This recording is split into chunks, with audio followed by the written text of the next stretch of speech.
used to like to say that I like to live my life in the fast lane, and if you don't like it, get the hell out of the way, because I'm going to keep going. And that really bit me in the butt one day back on June 12th, 2004.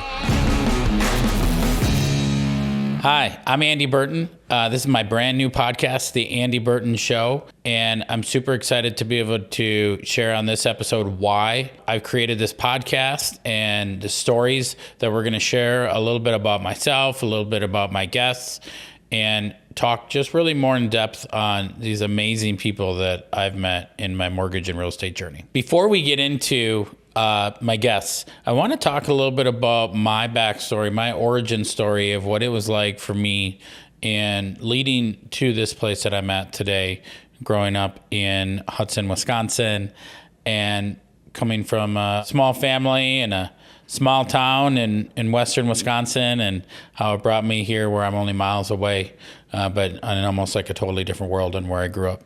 Going back to my family and my childhood, it was myself, my parents, and two siblings, and we lived the typical American blue-collar life. And my family having like a lot of fun experiences growing up. We were big into the outdoors and big into camping and spending time with our extended family. And I was kind of the hellraiser of the group. And I was always a little bit on edge all the way down to first couple of weeks in kindergarten, already getting phone calls to my parents on me running into problems and throwing kids' backpacks into the street, walking home from school, and kind of started right from the very beginning that my mom said she even just wanted to ship me off to kindergarten to get me out of the house because I was raising havoc from the very beginning. And that kind of carried on all the way through high school. School and structured environment was not the greatest thing for me growing up. I think I had a great childhood, and I have a lot of very, very fond memories of that.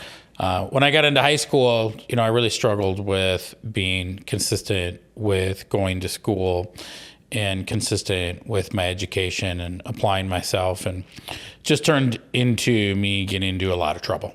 And I barely graduated high school. I had to go to alternative school for a while. I dropped out of high school, came back my senior year, took night school, summer school classes to literally graduate by the skin of my teeth. And I really feel like my school counselor and my principal just gave me a diploma to basically be like, get the hell out of here. That entered me kind of into my adult life. I always tested really well, but I graduated second from last in my class. So it's kind of funny to have that story to where I'm at now in life, which is literally like the complete opposite. It's like a different paradigm. It's not even the same world. And I truly believe, 25, 30 years later, that I had to go through the school of hard knocks to be able to give me clear direction on where I want to go. It wasn't that long after high school, 5, 6 years after high school, I unfortunately went to that school. And I learned with the near-death experience on I needed to change. And I had some wonderful friends at that time. Many of them I'm still friends with today, but we got wild and crazy, and I ran fast. I used to like to say that I like to live my life in the fast lane, and if you don't like it, get the hell out of the way, because I'm going to keep going. I loved to act fast, think fast, drive fast. I love like horsepower and boats and bikes and fast cars, and some would say fast women. And that really bit me in the butt one day back on June 12th, 2004. I was just north of where I grew up, only by about 5 miles. And I was riding my 2002 Yamaha R6 crotch rocket, and I was going to a benefit, and I was driving 155 miles an hour, going way too fast. It was a regular occurrence for me. Many people ask, why would you do that? I did it because I could. And fortunately, I couldn't find my sunglasses that day, so I put on my helmet, and which I did. I rarely wore a helmet, honestly. And I was wearing a helmet. I was wearing tank top, flip-flops, and shorts. So I realized I forgot my cell phone, so I turned around, cracked the whip, held it wide open, went over the top of a hill, and from what I believe, because I don't really recall a lot of this, I jumped the hill. I landed on the other side. I got head shake. That's where your bike shakes back and forth. I put the bike down on the road, went into the ditch. I hit a tree 6 feet in the air, spun around, hit a driveway culvert, and then I shot into the air and I landed 75 feet later into the ditch. When I hit the driveway culvert, I separated from the bike. The bike flew into the ditch. Like parts of the bike flew all over the street. I left my leg in the driveway culvert and cut my right leg right off, and I landed in the ditch. I thought I was in a cornfield because I didn't really realize what was happening and what was going on. So I heard someone pull up though. So right away, I snapped out of it and I heard a voice, and I heard someone, and what it was someone driving by in the street. They looked down, they saw me, and they said, he's over here. So I tried to get their attention. So I was crawling through the grass, and then I realized I need to stand up because I think I'm way out into this cornfield. So I need to stand up and get their attention so they know where I am. So I went to stand up on my left leg, and my left leg bent over into an L, and I was standing on my right leg, which at this time just has a bone hanging out the end. And I stood up and I waved them over, and I fell back over. What I didn't realize was they were just right there. I was right in the ditch. I was basically in someone's front yard, just in the long grass of their front yard, the ditch area where the grass started very close to where I was. I got their attention, and I laid back, and I started kind of doing my own hand tourniquet on my leg. Every time I would kind of tourniquet my leg and squeeze it, I'd go from black and white to color. What it was the blood stopping from shooting out of my leg. So my leg was 75 feet over, 13 feet inside the driveway culvert. So I went so fast that my leg severed off, and my leg kept going, and I kept going. So fortunately, these people that were driving by, they stopped. They tourniqueted my leg with belts. They called 911. The ambulance came, rather quickly. They ended up taking my leg, putting it on ice, and sent me off to the hospital. So that's where I thought I died. Along the way, I saw the light. I was intubated, meaning I had a breathing tube shoved down my throat. They put me into a drug-induced coma in the ambulance, and I thought I died. So I said goodbye to my family. I saw the light, and I woke up the next day in Regents Hospital after having 12 hours worth of surgeries, patching my left leg back together, patching my right leg together. And that was the first day on the new journey of my life. So when I woke up in the hospital, it was like a new beginning, and I'll never forget seeing my parents and my grandma and my friends. I had a couple of close friends were some of the first people that I got to see when I woke up, and it was like the start of a new beginning. But much like a lot of things in life, I didn't change overnight. This didn't change me overnight. I had a very long recovery, and something that I learned about myself at that time is I knew things probably needed to be different from here going forward. First of all, it's just the basics of I was in survival mode, and that I needed to learn just literally how to recover, because I had a broken back, broken tailbone, lost my right leg, almost lost my left leg. It took a while. I was in so much pain, and I was under so much drugs and medication. It wasn't like this immediate snap, all of a sudden it's my new life, because I was drugged up, and it was really hard, and it was really painful. It was survival of getting to the next day in the beginning. But over time, as the medication wore off and I started to get clarity, I realized life needs to change. And I realized that the decisions I made here today, I can't continue making these decisions. And it started with just small incremental changes over time for me there, seeing okay, I need to go into a new career path. At that time, I was a union construction worker. So now I'm going to have to start thinking about how can I apply myself with my brain versus with my body. During the time that I spent at home, this was some of the most valuable time of my entire life that I did not work for a year. And I got to spend a lot of time just sitting around, exercising, doing some reading, a lot of thinking. I really had never had that much time in my life. And I was really fortunate that my grandma Lois was the person that took care of me. So she would drive me to and from my therapy sessions and hospital sessions. And so I got to spend a lot of time with her. And something cool about that was my grandpa was born with one hand. At this time, I got to learn more about my grandpa and what it was like for him and my grandma. And my grandma and grandpa met on the landing in downtown St. Paul. Well, my grandma was down on the landing to actually meet another guy. My grandpa pulled up in a tugboat with Sparky, his co-captain, and he ends up meeting my grandma at the landing. They go on a date, and they're married 30 days later. And my grandpa was born with one hand, and he worked his way up from being a deckhand. So he was pulling around giant barge ropes with one arm to becoming a captain or a pilot of a barge. And I started to learn about him and get inspiration from him, from my grandma, that if my grandpa can do it, if he did it with one hand, I can do it with having half a leg.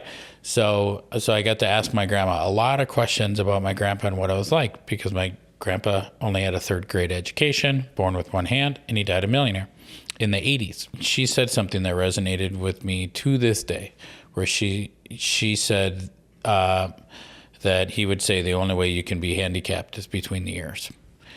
And so I use that as like an inspiration to me that I can do whatever I need to do if I set my mind to it. And so she was like a guiding force for me. And a lot of people were guiding forces for me at that time.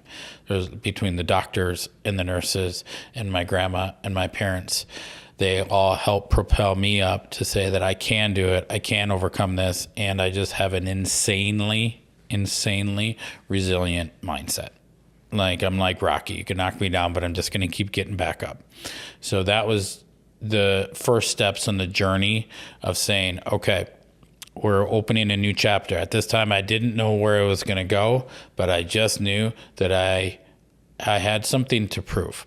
I had like this chip on my shoulder that slowly built up incrementally over time, that I fucked up, I screwed up my life, and I needed to fix it. And now I got something to prove. So that began my journey of where am I going to go? What am I going to do with my life? All right, I need to find a new career. I need to start making some different decisions, of which some of them were still very bad. Let's be really clear about that. It was still that high school hellion that I had in me that was slowly going away just a little bit. And that's when I started looking at options for a career. I'm like, okay, what's the career path that I would like to go in? So I thought about it'd be really awesome if I could be a realtor, but I couldn't walk very well. I think maybe I could go into the mortgage industry. I was in real estate, meaning I was in real estate construction, new construction. So I knew how to frame homes, how to sheetrock homes, how to put in the basement. So I knew a lot about homes. I'm like, all right, I know a lot about houses. This is something I can easily transition maybe into a career, just being on the other side of it, though. Maybe I'm going to be selling them or financing them. I was really fortunate that one of my good friends was looking out for me and said, like, I have someone that you need to meet.